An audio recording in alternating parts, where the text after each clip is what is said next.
మీ మోకాల నొప్పులకు ఎటువంటి సర్జరీ లేకుండా ఎపియాన్ పెయిన్ క్లినిక్ అందిస్తున్న అత్యాధునిక చికిత్స.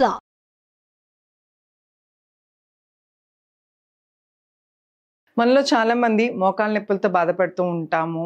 ఒక సర్టెన్ ఏజ్, ఒక సర్టెన్ టైం అంటే ఎక్కువ సివియారిటీ అయిపోయిన తర్వాత కింద కూర్చుంటాకు ఉండదు, ఎక్సర్సైజ్ చేద్దామన్నా, వాకింగ్ చేద్దామన్నా లిమిటేషన్స్ చేయలేకపోతూ ఉంటాం. అలాంటి వాళ్ళ కోసం, ఏజ్డ్ ఉన్న వాళ్ళ కోసం, అలాగే నీ సర్జరీస్ ఏమైనా అయిన వాళ్ళకి, ఎక్కువ వాక్ చేయలేం, మూమెంట్ ఇవ్వలేం అనుకున్న వాళ్ళకి ఈరోజు మనం ఈ ఎపిసోడ్లో చాలా సింపుల్గా బెడ్ మీద కూర్చుని కూడా మోకాల స్ట్రెంథనింగ్ కోసం ఏ ఎక్సర్సైజ్ చేయాలో చూద్దాం. నమస్తే, నేను మీ Hima, advance yoga trainer and nutritionist. Welcome to Suman TV. ఈరోజు మనం మోకాళ్ళ నొప్పుల కోసం చాలా సింపుల్గా బెడ్ మీద కూర్చుని ఎంత సింపుల్గా ఎక్సర్సైజ్ చేయాలో చూద్దాం. దానికోసం మీకు కావాల్సింది ఒక టవల్ అండ్ పిల్లో. ఒక టవల్ అంటే ఏ టవల్ అని కాదు, ఏదైనా ఒక క్లాత్తో ఫింగర్స్ ఎక్సర్సైజ్ చేసి నీ స్ట్రెంథనింగ్ చేసుకుంటాం. అలానే ఒక పిల్లో కానీ, ఏదైనా కుషన్ కానీ, ఏదైనా కూడా మోకాల కింద పెట్టుకొని చేయొచ్చు. ఫస్ట్ ఎక్సర్సైజ్ ఎలా చేయాలో చూద్దాం. నీ ఎక్సర్సైజ్ చేస్తాకి మనకు ఒక పిల్లో కావాలి. దానికి ముందు మనం ఫస్ట్ వార్మప్ చేసుకుందాం. ఏ ఎక్సర్సైజ్ అయినా సరే ఫస్ట్ చేసే ముందు వార్మప్స్ అనేది ఇంపార్టెంట్. సో మీరు కూర్చుని చేసినా కూడా మీరు ఇలా నిటారుగా కూర్చుని బెడ్ మీదే కూర్చుని పాదాలు ముందుకి వెనక్కి, ముందుకి వెనక్కి, ముందుకి వెనక్కి, అలాగే రొటేషన్ 1 2 3 4, రివర్స్ 1 2 3 4. ఇలా స్ట్రెచెస్ చేసుకున్న తర్వాత మోకాల్ని గట్టిగా బిగించి టైటన్ రిలీజ్, టైటన్ రిలీజ్. నేను ఇదివరకు ఎపిసోడ్స్లో కూడా చెప్పాను, ఏదైనా డ్యామేజ్ అయితే నీ చుట్టూ ఉన్న భాగాన్ని, మజిల్ని స్ట్రెంథనింగ్ చేయటం వలన ఇది గ్రిప్ ఇస్తుంది అనమాట. అండ్ నీ పెయిన్స్ ఉన్న వాళ్ళు, ఆల్రెడీ పెయిన్ స్టార్ట్ అయిపోయి ఉంటే కొన్ని జాగ్రత్తలు తీసుకోవాలి.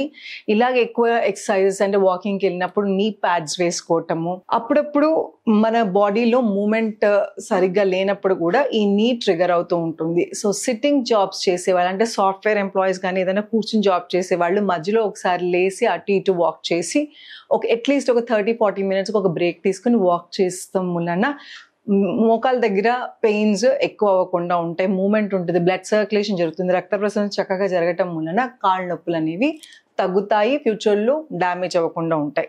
ఫస్ట్ ఎక్సర్సైజ్ ఏం చేద్దామంటే, మీకు కావాల్సింది ఒక పిల్లో. మోకాలు కింద పెట్టుకుని లేకుండా కూడా చేయొచ్చు, బట్ సివియర్ కేసెస్లో మాత్రం సపోర్ట్ ఉంటే కొంచెం ఈజీగా ఉంటుంది. ఇప్పుడు మనం ఏం చేయబోతున్నామంటే, మోకాల దగ్గర గట్టిగా బిగబెట్టాలి, టైటన్ చేయాలి. టైటన్ చేసినప్పుడు కౌంట్ చేద్దాం. 1 2 3 4 5 6 7 8. అలాగే ఇంకో వైపుకి, ఎడం వైపు కూడా టైటన్ 1 2 3 4 5 6 7 8. బాగా నొప్పి ఉన్నప్పుడు మోకాలు టైటనింగ్ చేసినప్పుడు నొప్పి వస్తాం సహజం, కానీ చేయగా స్లోగా తగ్గుతుంది. ఆల్రెడీ వాపు ఉంది అంటే గుజ్జు అరిగిపోయిన వాళ్ళకి 2 మోకాలు జాయింట్ ఇలా రప్చర్ అయినప్పుడు స్వెల్లింగ్ వస్తుంది, ఉబ్బుతుంది. ఉబ్బినప్పుడు ఏం చేయాలి అంటే ఐస్ ప్యాక్ దొరుకుతుంది, లేదా మీ ఫ్రిడ్జ్లో ఉన్న ఐస్ క్యూబ్స్ని ఒక టవల్ కానీ నాప్కిన్లో కానీ పెట్టి కాసేపు ఇక్కడ పెట్టండి. ఐస్ ప్యాక్కి వాపు తీసేసే గుణం ఉంది. సో ఐస్ ప్యాక్ పెట్టడం మూలాన స్వెల్లింగ్ పోతే అప్పుడు ఎక్సర్సైజ్ చేయండి. ఎక్సర్సైజ్ అంతా అయిపోయిన తర్వాత, అప్పుడు దాకా మీరు మూమెంట్స్ అలవాటు లేని వాళ్ళు కాబట్టి సడన్గా చేసేసరికి కొంచెం మజిల్ పెయిన్ రావచ్చు. ఒకవేళ ఉన్నా లేకపోయినా మజిల్ రిలాక్స్ అవుతాకి హాట్ ప్యాక్ చాలా బాగా పనిచేస్తుంది, అంటే వేడినీళ్ళు కాపడం. సో హాట్ ప్యాక్స్ దొరుకుతాయి బయట, ఎలక్ట్రిక్ అన్వా లేకపోతే మనం మామూలుగా వేడినీళ్ళు పోసిన బ్యాగ్స్ ఉంటాయి కదా, అవన్నీ సరే పెట్టుకోండి. ఇలా చేయటం వలన ఫాస్ట్గా రికవరీ అవుతుంది. ఎక్సర్సైజ్ చేసినప్పుడు అబ్బా నొప్పి వస్తుంది అనకుండా తొందరగా మీరు ఇంకా, అంటే కొంతమంది ఉంటారు ఎక్సర్సైజ్ చేసి 2వ రోజుకి పెయిన్ వస్తుంది కాబట్టి అమ్మో వద్దనుకుంటారు. సో వాళ్ళ కోసం నేను చెప్తుంది ఏంటంటే, పెయిన్ రాకుండా కూడా చేసుకోవచ్చు. ఇలా ఐస్ ప్యాక్ ముందు, తర్వాత ఎక్సర్సైజ్ చేయండి, తర్వాత హాట్ ప్యాక్ పెట్టండి, మీకు చాలా బాగా రిలీఫ్ అయితే వస్తుంది. 2వ ఎక్సర్సైజ్ ఇది ఏంటంటే, మోకాళ్ళ నొప్పులు ఒకటే కాదు, పెరిఫెరల్ న్యూరోపతి అని, డయాబెటీస్, షుగర్ ఉన్న వాళ్ళకి ఫస్ట్ ఎఫెక్ట్ అయ్యేది పాదాలు అనమాట. పాదాల దగ్గర సెన్సేషన్ పోవటము, అంటే మనకి తెలియకుండా కొంతమందికి నల్లగా అయిపోతాయి వేళ్ళు. సో బ్లడ్ పంపింగ్ పాదాలకు అనేది చాలా చాలా ఇంపార్టెంట్. డయాబెటీస్ ఉన్నా లేకపోయినా కూడా మన బొడవంతా పడేది మన మోకాల మీద, పాదాల మీద, అందుకే తొందరగా ఎఫెక్ట్ అవుతాయి.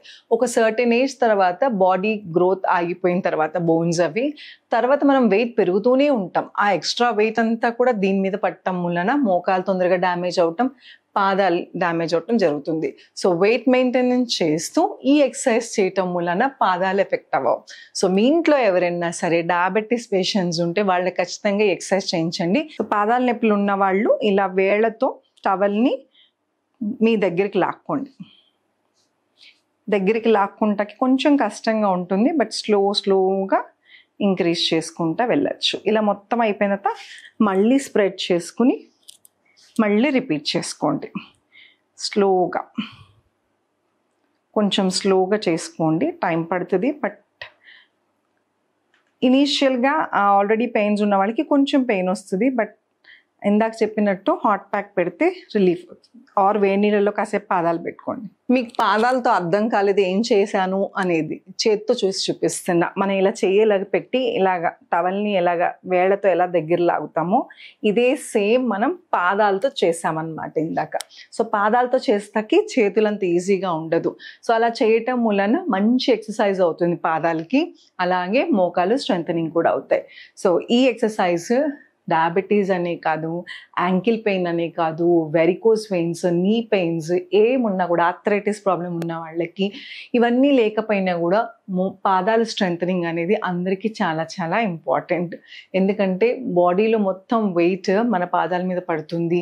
అసలు మనం ఎక్కువసేపు నుంచోవాలన్నా, వాక్ చేయాలన్నా పాదాలు స్ట్రెంథనింగ్, పాదాలు యాక్టివ్గా అంటే బ్లడ్ పంపింగ్ సరిగా జరగటం అనేది చాలా చాలా ఇంపార్టెంట్.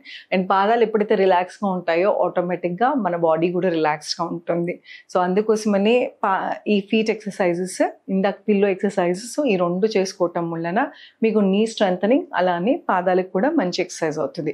దీంతో పాటు ఇంకొక ఎక్సర్సైజ్ ఉంది, ఇది కూడా మోకాలు నొప్పులు తగ్గటానికి అలాగే మోకాలు స్ట్రెంథనింగ్ అవ్వటానికి. దీనికోసం కూడా టవల్ కానీ, చున్నీ కానీ, ఏదైనా బ్యాండ్ ఉంటే బ్యాండ్ కానీ తీసుకోవచ్చు. సో ఇదేం చేస్తామంటే ఇలా రోల్ చేసి కుడివైపు కాలుకి వేసుకుని వేళ్ళని మీ వైపు లాక్కోవాలి. ఎంతవరకు వీలైతే అంత, మీరు వంగద్దు, మీ వేళ్ళని మాత్రమే ముందుకు లాక్కోవాలి. ఇలా చేసినప్పుడు మీ కాఫ్ మజిల్ దగ్గర కొంచెం లాగినట్టు ఉంటుంది, పెయిన్ వస్తుంది, బట్ ఇది మజిల్ స్ట్రెంథనింగ్ అవుతుంది. అలానే మోకాళ్ళ దగ్గర కూడా మీకు తెలుస్తుంది. నేను ఇందాక చెప్పినట్టు ఏదైనా పెయిన్ ఉంటే ఆ భాగాన్ని చుట్టూ ఉన్న భాగం అంటే మీ కాఫ్ మసిల్స్, మీ హ్యామ్స్ట్రింగ్ మసిల్స్, క్వాడ్రిసెప్ మసిల్స్, ఈ కింద భాగాన్ని హ్యామ్స్ట్రింగ్స్ అంటారు, ఇది క్వాడ్రిసెప్ మసిల్ అంటారు, ఇదేమో కాఫ్ మసిల్. ఇవన్నీ స్ట్రెంథనింగ్ చేస్తే మన మోకాలకి గ్రిప్ ఇస్తుంది. రెండు కాలు యూజ్ చేసేటప్పుడు మోకాల మీద ఎక్కువ ప్రెషర్ పడకుండా మజిల్ స్ట్రెంగ్త్గా ఉంటే ఆ మొత్తం టోటల్గా వెయిట్ డివైడ్ అయ్యి ఉంటుంది అనమాట. సో అందుకోసమని నీ ప్యాడ్స్ వేసుకోండి, ఈ ఎక్సర్సైజెస్ చేయండి. వాక్ చేసేటప్పుడు, ఎక్కువసేపు మీరు నడిచేటప్పుడు కానీ పని చేసేటప్పుడు కానీ ఈ జాగ్రత్తలు తీసుకుని ఎక్సర్సైజ్ చేస్తే చాలా మటుకు మోకాల నొప్పులు తగ్గుతాయి. ఇంకొక కాలు ఎంతవరకు వీలైతే అంతవరకు లాగ్. అందిన వాళ్ళు డైరెక్ట్గా చేసుకోవచ్చు, అందని వాళ్ళు టవల్ కానీ చున్నీ కానీ యూజ్ చేయొచ్చు. రిలాక్స్. చూసారు కదా ఎంత సింపుల్గా చేసుకోవచ్చో. కాళ్ళ నొప్పులు తగ్గటానికి, మోకాళ్ళ నొప్పులు తగ్గటానికి వాకింగ్ చేసి హెవీ ఎక్సర్సైజ్ చేయాల్సిన అవసరం లేదు. ఇలాంటి సింపుల్ బేసిక్ ఎక్సర్సైజెస్. అండ్ మేము చేయలేము, మా వయసు అయిపోయింది, ఆల్రెడీ పెయిన్ స్టార్ట్ అయిపోయి డ్యామేజ్ అయిపోయింది అని అనుకోవద్దు. మొత్తం రివర్స్ చేయకపోయినా 10%, 20%, 30% అలా స్లోగా నొప్పి తగ్గించుకుంటూ వెళ్ళచ్చు. ఎంత మీరు ఎక్సర్సైజ్ చేస్తే అంటే రిపిటేషన్ అన్నమాట, పొద్దున సాయంత్రం చేసి తినే ఆహారంలో మార్పులు, కాల్షియం డెఫిషియన్సీ కానీ వైటమిన్ డి డెఫిషియన్సీ ఇలాంటివి ఉంటే మీ డాక్టర్ గారికి చూపించుకుని సప్లిమెంట్స్ అవసరమైతే సప్లిమెంట్స్ కరెక్ట్ టైంలో కరెక్ట్ మోతాదులో సప్లిమెంట్స్ పడితే, అంటే కాల్షియం కానీ వైటమిన్ డి కానీ ఇవేమైనా B12 డెఫిషియన్సీ ఉంటా ఏది ఉన్నా కూడా ఫస్ట్ ఈ జాయింట్ల మీద, కాళ్ళ మీద, పాదాల మీద ఎఫెక్ట్ పడుతుంది. సో అందుకోసం మీరు సప్లిమెంట్స్ తీసుకోండి, మీ ప్రాపర్ డాక్టర్ని కనుక్కొని మీ ఓన్గా ఇష్టం వచ్చినట్టు సప్లిమెంటేషన్స్ చేసినా కూడా ఓవర్డోస్ అయ్యి ఒక్కోసారి ఆర్ మన బాడీకి సెట్ అవ్వక కూడా నొప్పులు ఎక్కువయ్యే ఛాన్సెస్ ఉన్నాయి. సో డాక్టర్ గారిని అడిగి సరైన మోతాదులు ఇవన్నీ వేసుకుని దాంతోపాటు ఎక్సర్సైజ్ చేసుకోండి. హాట్ ప్యాక్, ఐస్ ప్యాక్ అనేది ఖచ్చితంగా మీ ఇంట్లో ఉండాలి. లాస్ట్ ఆప్షనే టాబ్లెట్స్, పెయిన్ కిల్లర్స్ జోలికి వెళ్ళొద్దు. లాంగ్ రన్లో ఇంటర్నల్ బాడీ చాలా డ్యామేజ్ అవుతుంది, ఇంటర్నల్ ఆర్గాన్స్. సో అందుకోసమని ఫస్ట్ మీరు చేయాల్సిన ప్రయత్నం చేయండి. రోజుకి ఒక 15 minutes మోకాళ్ళ ఎక్సర్సైజెస్, పొద్దున కాసేపు సాయంత్రం కాసేపు. హాట్ ప్యాక్, ఐస్ ప్యాక్ ఈ 2 పెట్టండి, ఖచ్చితంగా డిఫరెన్స్ ఉంటుంది, మీరే చూస్తారు. సో ఇలాంటి ఎన్నో టిప్స్ కోసం అలానే చాలామంది అడుగుతున్నారు ఆన్లైన్ క్లాసెస్ ఉన్నాయా, మా వయసు 70-75 అలా అంటున్నారు. ఏజ్తో సంబంధం లేదండి. ఏ ఏజ్ వాళ్ళైనా ప్రపంచంలో ఏ మూల నుంచి అయినా ఆన్లైన్ క్లాసెస్ అవైలబుల్గా ఉన్నాయి. పెద్ద వయసు వాళ్ళైతే బెడ్ మీద కూర్చుని కూడా చక్కగా ఈ యోగా, సింప్లిఫైడ్ యోగా మీకు తగ్గట్టుగా కస్టమైజ్ చేసి మీకు చెప్తాం. ఎవరికైనా ఇంట్రెస్ట్ ఉంటే ఈ కింద స్క్రోల్ అవుతున్న నెంబర్కి కాల్ చేయొచ్చు. Thank you so much. Me Hima.